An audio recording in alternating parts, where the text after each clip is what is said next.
bir sulu ayımdı sahnaga çakırgım kelip atат. Kırgızстандан Кыргызстандын bayramын üzümlerimiz için yüzüne kalacaklar Allah'ın altını koyacaklar.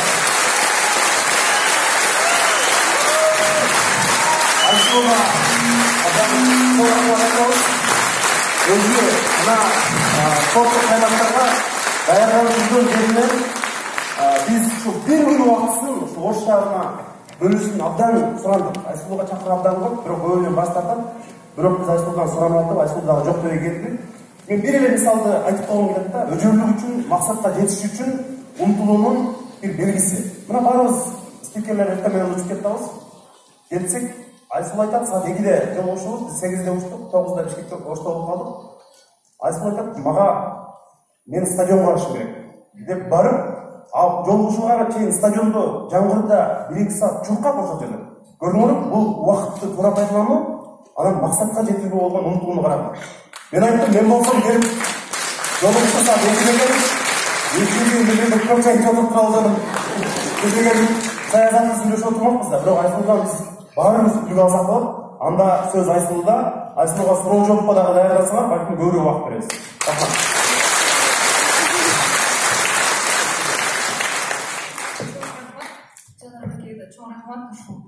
Бүгүнкү ушул жерге да келген себептери ушу Жанарбек элге чоң рахмат айткым келет жана баарыңыздарга саламатсыздарбы, урматтуу Ош шаарынын тургундары.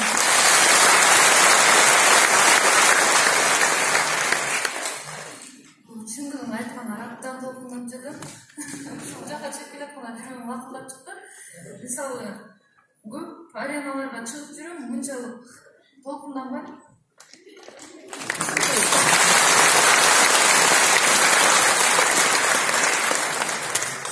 Чоң рахмат ушул өзүңүздөрдүн кымбаттуу ушул убактыңарды аябай бизге берип, мен ойлойм ушул ар бир мага чейинки айтып кеткен биздин улуу ага эжелерибизден жакшы пайдалуу нерселерди алдыңыздар деп.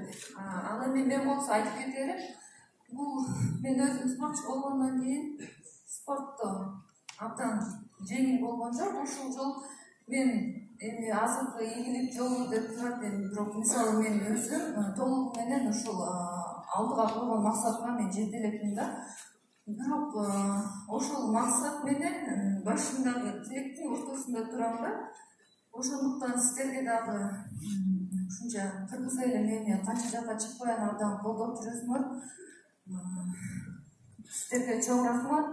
Абдан ыраазымын ушундай жылуу тосулганыңыздарга эртеден бери конок ойлоп келатам. Сиздерге айтып кетерим, ушул жаштар дегенден мен дагы келдим, өзүм убактымды аябай чындыгын айтканда көп жерлерге жок деп барбай коем. Ушул жаштар үчүн дегенден мен макул деп баргым бар.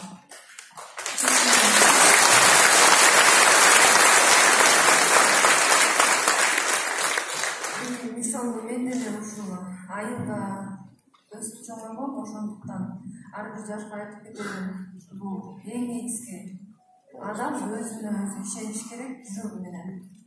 Эгер качан адам өзүнө ишенсе, мен жете алам, көрсөтө алам деген ой келгенде гана калган кошуналарыңды, айылыңды, шаарыңды, өлкөңдү ишендире аласың.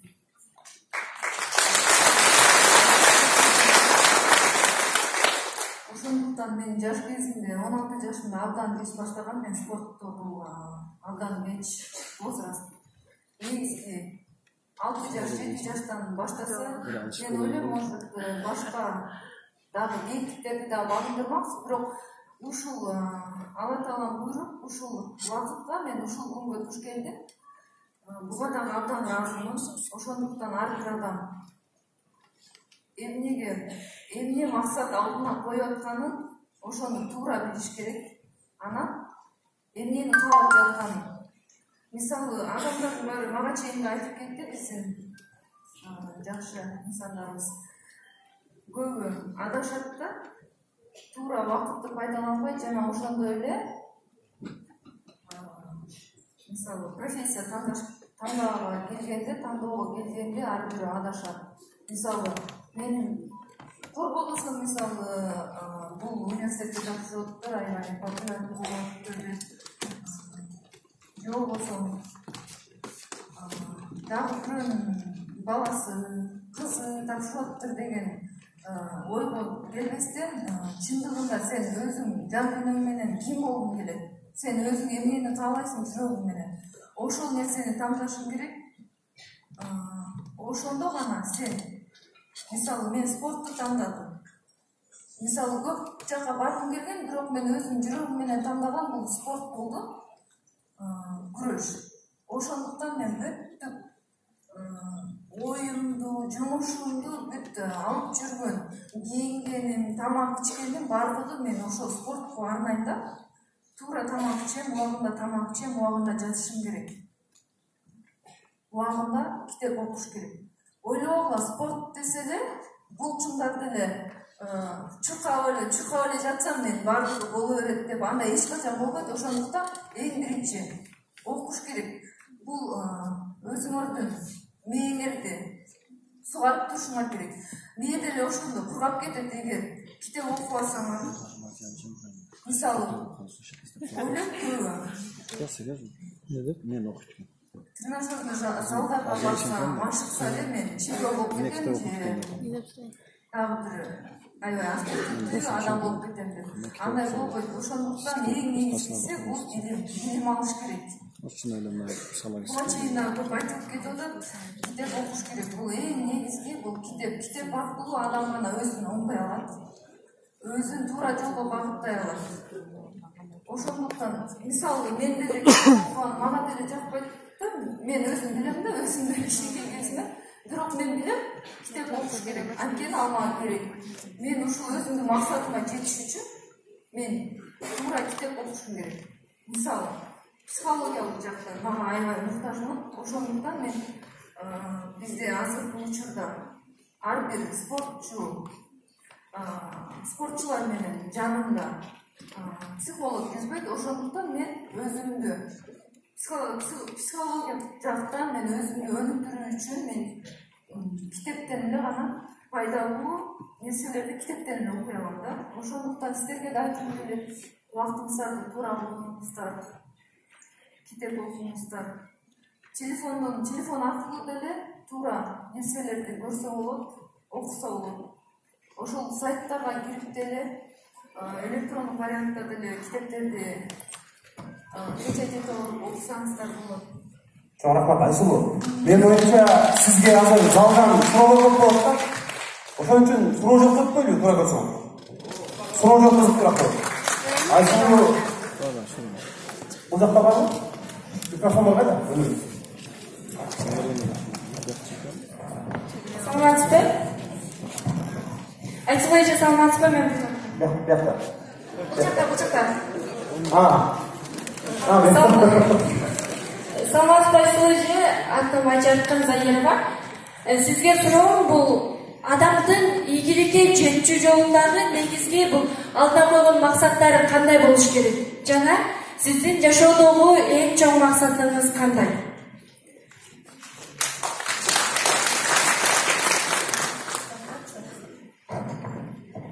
Мисалы мен мамлекеттин кызы болгондон кийин ар бир жаранды билет деп ойлойм. Менин эң негизги алдыда койгон максатым бул Олимпиада оюндарында медалди өзүмдүн мойнума жана ушу Кыргызстанга бериш үчүн.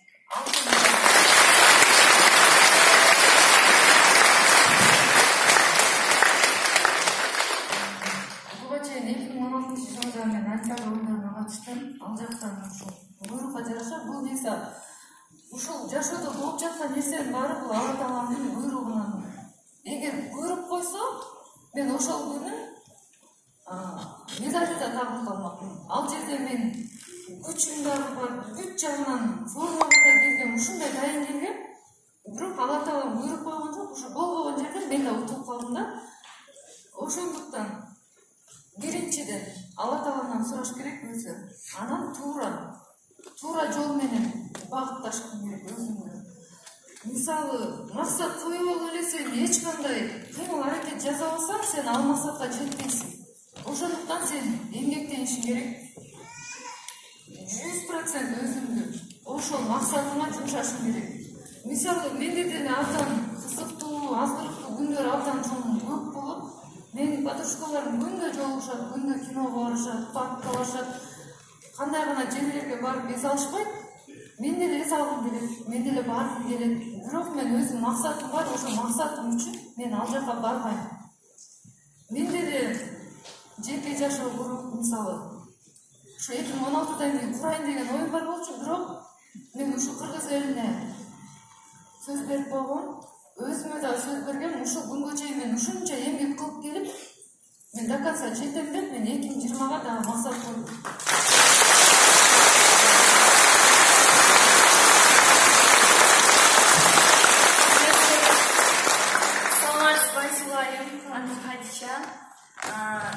Негизи ушул спорт чөйрөсүн тандаганыңыз үчүн өкүнбөйсүзбү?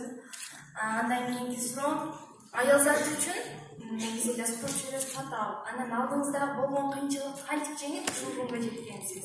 Жана болгон кыйынчылыкты кантип жеңесиз? Жаштарга кеңешиңиз. Рахмат. Аял зат болгондон мага да абдан кыйын оор болгон бул жолду өтүш үчүн. Мен главный өзүмө ишенгем. Элдин баары сенден эчтеке чыкпай дагы койчу деп эле ушинтип эле койгон. Эми ачыгын айткандачы, көчөдө деле жүргөндө биринчи эле дос кыздарымдын апалары эмелери бул эмне эле болуп атат деп эле таң кала баштадым. Мисалы мен эртеден кечке иштейбиз, кечинде саат 9-да барып мен машыкчымын.